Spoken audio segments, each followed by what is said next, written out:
Судьбой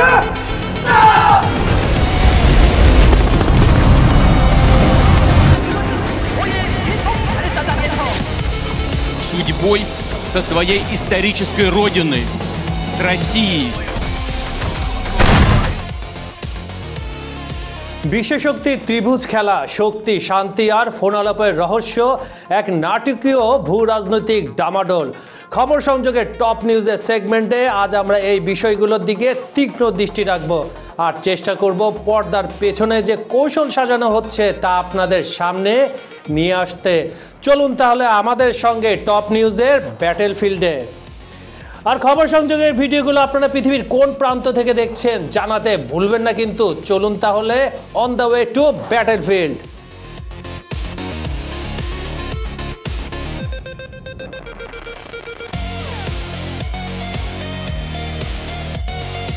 নভেম্বরের শেষ সপ্তাহ, কিয়েভের কালো আকাশে ভাসতে থাকা ড্রোনগুলো হঠাৎ যেন আগুন ছড়িয়ে পড়ে কালো করে দেয়। শহরের ওপর নেমে আসে আতঙ্কের ছায়া। বিস্ফোরণের শব্দে কেঁপে ওঠে জানালা, ধুলায় ঢেকে যায় ব্যালকনি। চারদিকে সাইরেনের শব্দ মিলেমিশে যেন এক অস্থির সিম্ফনি। এই সিম্ফনি কোনো মধুর সিম্ফনি না, এটা হচ্ছে ধ্বংসের সিম্ফনি। ঠিক সেই মুহূর্তে পৃথিবীর অন্য প্রান্তে বেইজিংয়ের এক সুবিশাল কনফারেন্স হলে সম্পূর্ণ ভিন্ন দৃশ্য। মোমবাতির মতো শান্ত পরিমিত কণ্ঠে রুশ প্রেসিডেন্ট ভ্লাদিমির পুতিন পড়ে শোনাচ্ছেন নতুন বার্তা। চীন রাশিয়ার উত্থান মানে জ্বালানি জোটের ভবিষ্যৎ পরিকল্পনা।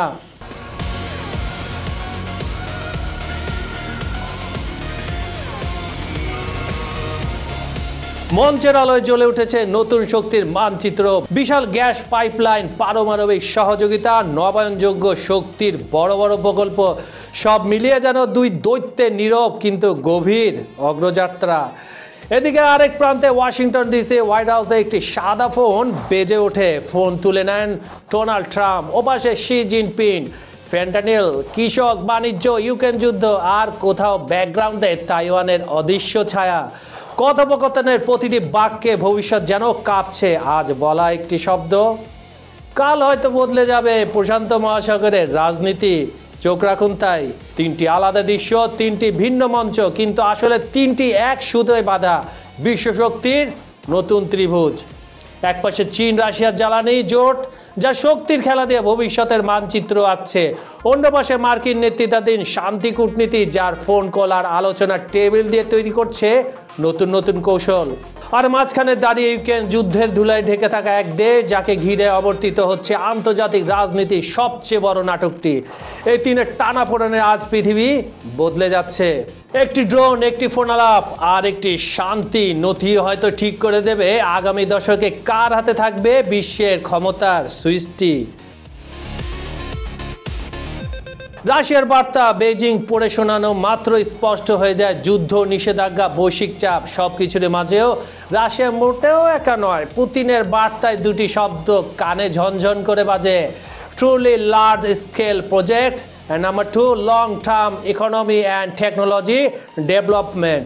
এই দুই বাক্যই এক অর্থে ঘোষণা। রাশিয়া এখন আর শুধু তেল গ্যাস রপ্তানিকারক নয়, সে চীনের সঙ্গে জোট বেঁধে ঢুকে পড়েছে পারমাণবিক শক্তি, ক্লিন এনার্জি, কয়লা এবং হাইটেক উন্নয়নের গভীর খেলায়।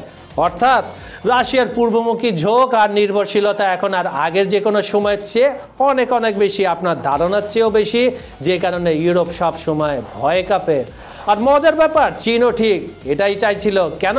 কারণ যুক্তরাষ্ট্রের সঙ্গে অবিরাম বাণিজ্য যুদ্ধ, তাইওয়ানকে ঘিরে চারদিকের উত্তেজনা, দক্ষিণ চীন সাগরে মার্কিন মিত্রদের শক্ত উপস্থিতি, এই তিন চাপের মাঝে জ্বালানি নিরাপত্তা এখন চীনের জন্য বেঁচে থাকার প্রশ্ন।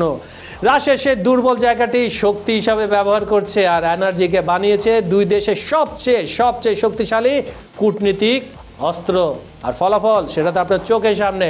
নতুন এক এশিয়ান শক্তি চক্রের জন্ম হচ্ছে, যার প্রতিটি কম্পনে পশ্চিমা দুনিয়ার মাথা ব্যথা বাড়ছে আর ভূ রাজনীতির মানচিত্র চুপি চুপি বদলে যাচ্ছে।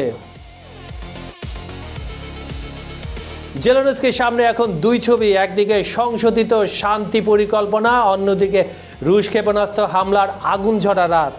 তাহলে কি দাঁড়াচ্ছে? ইউরোপ নরম করা খসড়াটি দেখে জেলেনস্কি প্রথমবার বললেন এটা বাস্তবসম্মত। কেন? কারণ নতুন পরিকল্পনা ঢুকানো হয়েছে।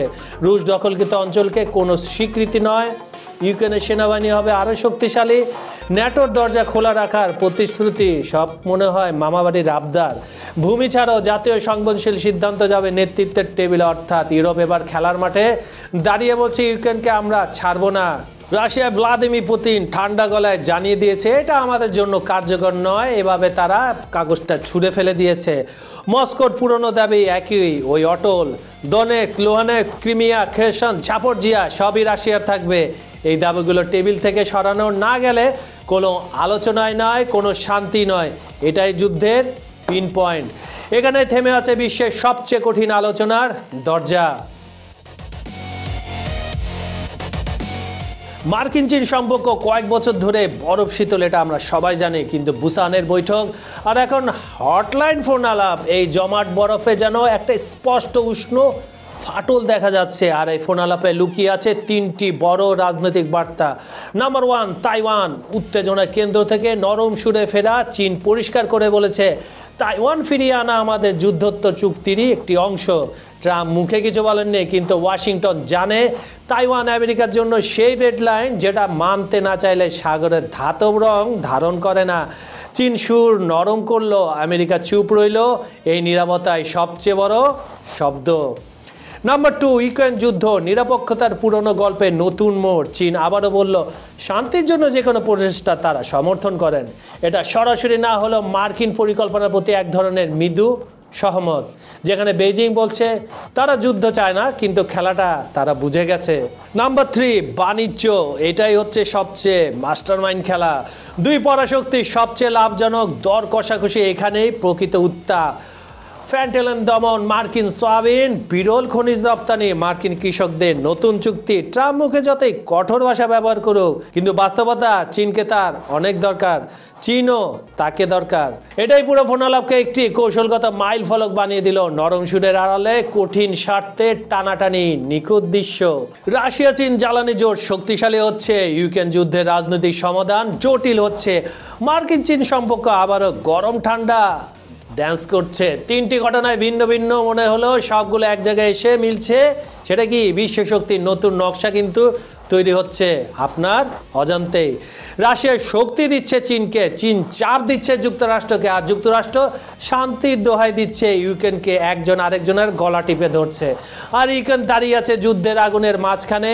এই তিন শক্তির নাচ শেষ পর্যন্ত পৃথিবীকে কোথায় নিয়ে যাবে তা এখনো অজানা, কিন্তু যে পথ তৈরি হচ্ছে তার প্রতিটি পদক্ষেপই ইতিহাসের পাতা বদলে দিতে পারে। আজকের ভিডিওটি যদি আপনাদের ভালো লেগে থাকে অবশ্যই লাইক, কমেন্ট এবং শেয়ার করতে ভুলবেন না। কিন্তু খবর সংযোগ ইউটিউব চ্যানেলটি সাবস্ক্রাইব করে রাখুন। আপনারা কোন দেশ, বিভাগ, জেলা, উপজেলা, গ্রাম, এমনকি কোন এলাকা থেকে আমাদের ভিডিওটি দেখছেন আমাদেরকে লিখে জানান। আমি কাজল হায়দার আজ বিদায় নিচ্ছি, কিন্তু কথা দিচ্ছি আগামীকাল একই সময় একই চ্যানেলে আবার হাজির হব ইনশাআল্লাহ। টপিক থাকবে নতুন, দৃষ্টিভঙ্গি থাকবে আরও গভীরে। সবাই ভালো থাকুন, নিরাপদে থাকুন। আল্লাহ হাফেজ, সাইন আউট।